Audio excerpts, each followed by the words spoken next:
there's just so much fun we can be having in CS. And usually the products and services we're selling aren't life and death products. Honestly, the less serious I am, usually the better I am on customer facing calls.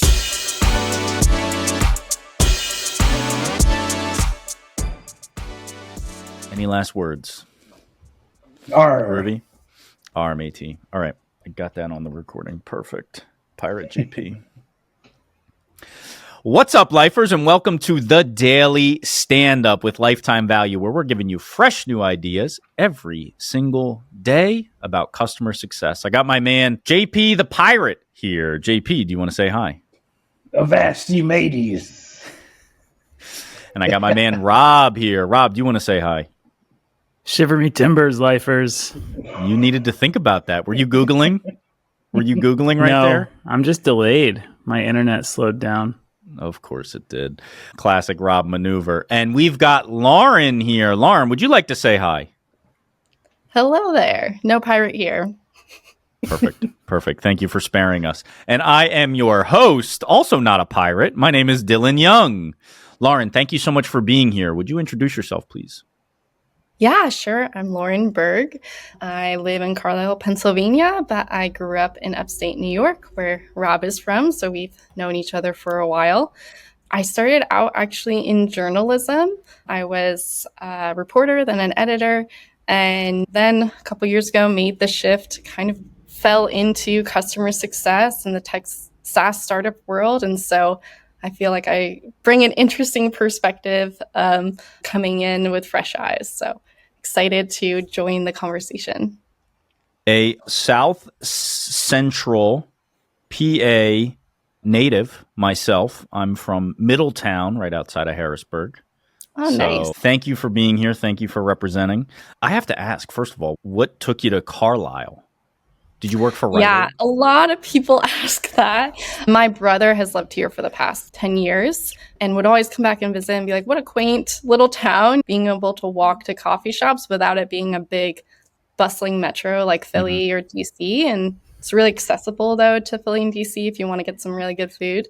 And so it just became this life choice of where do my partner and I want to buy a house. And we just decided on Carlisle, and we're still waking up and being like, do we live here? Right on. That's cool. Love that we can do that in the modern world, right? That you don't have to be tethered to a big metro just because that's where the good jobs are. Anyway, Lauren, you know why we're here. We ask one question of every one of our guests, which is, what is on your mind when it comes to customer success? So why don't you hit us with it?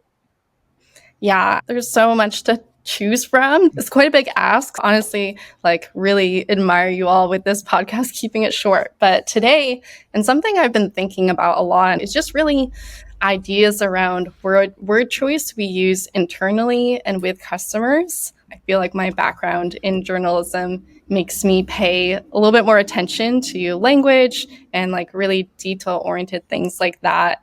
And so one of the kind of surprises I found entering this world was a lot of the hunting metaphors and language we use were militaristic, even boots on the ground, having battle cards. And I think it feels like it's making CS a life or death situation.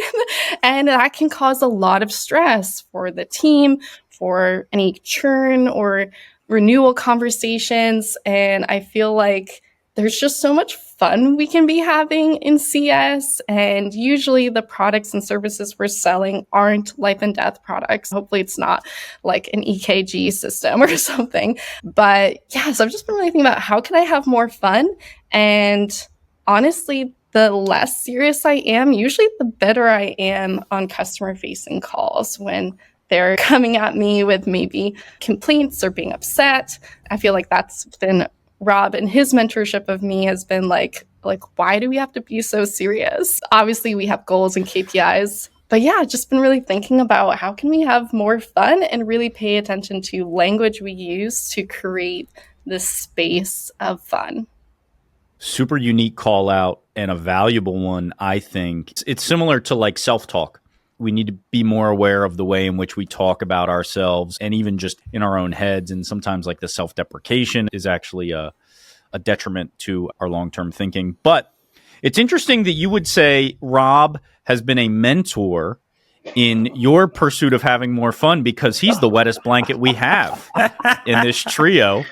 So I'd like Rob to have a chance to defend himself. Yeah. As the CFO of this organization, Chief Fun Officer, I will speak to that. I have to thank Lauren for bringing my awareness to this. There's a lot of ridiculousness when it comes to how seriously we take our work and how much we like militarize it, like Lauren is saying, saying things like, go kill it, and boots on the ground, and we're going into battle, and battle cards, like Lauren was saying. It's honestly, you're right, Lauren, that it not only contributes to burnout, but I thought about this a lot. I think it also trivializes actual conflict in the world. I think it also really does kill the vibes. And so I was actually looking into this even recently. English in particular, I found out it especially lends to this type of verbiage, because English is a language that was developed as a largely seafaring culture that was going out and colonizing different areas of the world. And so that's why there are phrases, even as something as simple as tie up loose ends, like that actually comes from a seafaring term where like people are actually tying knots. Strikes again. Yeah. Chief nerd officer, man. But my point is to say, I do think that there's like this implicit awareness that we have of how these things are. And it reminds me, like when I used to work in food, I was working with this guy, and I was so intensely focused on getting lunch out on time. And my friend Trevor was eventually like, Rob, we're selling lunch here. We're not saving lives. And I contrasted it with my friend who works in an ER, and I was like, yeah, he's got a point. So I learned to not take myself too seriously. Rule number 6, as some of us know. Practice. We're talking about practice? I knew that was... Come on. Just knew. Come on. JP, second wettest blanket with that attitude. Why don't you tell us what you think? It's duvet. So first of all, I've never really encountered that language in CS. The only places I've really encountered that language is sales and like competitive intelligence, things that are more centered on a little bit more of that sort of competitive space. So that's just me. I don't know. I think that this speaks to like culture. I think if people have a culture where they want to be like, hey, rock star, go kill it, and all this kind of stuff, it's really just a symptom of the culture that particular organization has. So I think like when it comes to language, what's most important is understanding, because language ultimately is about how do we understand one another. And I think some of the concerns I have are more around some of those things that we assume in CS that people outside of our organization might not know. So there's like internal lingo. Then there's also different types of CS orgs may have like different kinds of language. It really is about who am I trying to connect with and what is the message that I'm trying to get across. If we're talking about communicating with customers, then we should be taking all of the relevant things into account to make sure that the message we need to deliver is heard loud and clear. And I think if it's something that's more internal, sometimes the internal language is, again, more of a system of culture. So you call out beware, right? If everyone's comfortable using that language and then you come in, you can call it out, but then you may also stand out. And it may be that like everyone there is just comfortable. Maybe everyone there really gravitate towards this type of thing. But I think in the end, as long as people can understand what we're saying to the best of our ability, I think that's what's like super important with language. I'm definitely not like a huge fan of that language. I wonder if calling it out is the real purpose here. I think just being aware of the language you're using and how I saw a post that somebody they were sharing the language of a founder of a company. They were sharing it because they thought that it was powerful and that it was motivating. But the language was very oriented towards the United States.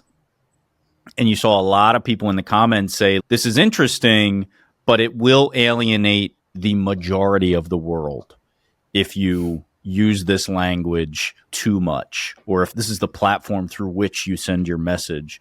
So I think it's probably just really important for us to understand how it is we're communicating with others, like you said, JP, and being aware of it, not necessarily calling other people out. That's not necessarily our place, particularly in a collaborative environment like work. Hey, I don't really resonate with what you said. I understand what you said, but I don't like it. Could you please rephrase it? That's never going to work. And I agree with you on that, JP. But Lauren, any last words on what we had to say? Last words. Look at that. That's so intense. First of all, I love that the pirate theme got tied in with what Rob was sharing about being seafaring. I would just say, personally, idioms, one personal idiom I've tried is switching killing two birds with one stone to feeding two birds with one scone. Like, huh? So like, hey, that's fun. I love it. I like that. Yeah, let's get more creative. Lauren, that's our time. Thank you so much for bringing this to our attention. I think this is an awesome topic. I don't know that anybody is even thinking about this in the mainstream, so I think it's awesome that you brought this to us. Would love to have you back when you have more polished edge analogies or changes to phrases that we can use. We'll do a round two. You can just give all the examples. But for now, we've got to say goodbye. All right. Thank you so much for having me. You've been listening to the Daily Standup by Lifetime Value.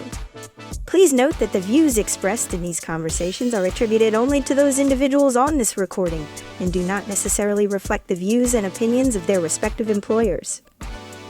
For all inquiries, please reach out via email to dylan@lifetimevaluemedia.com. Find us on YouTube @Lifetime Value and find us on the socials @Lifetime Value Media. Until next time.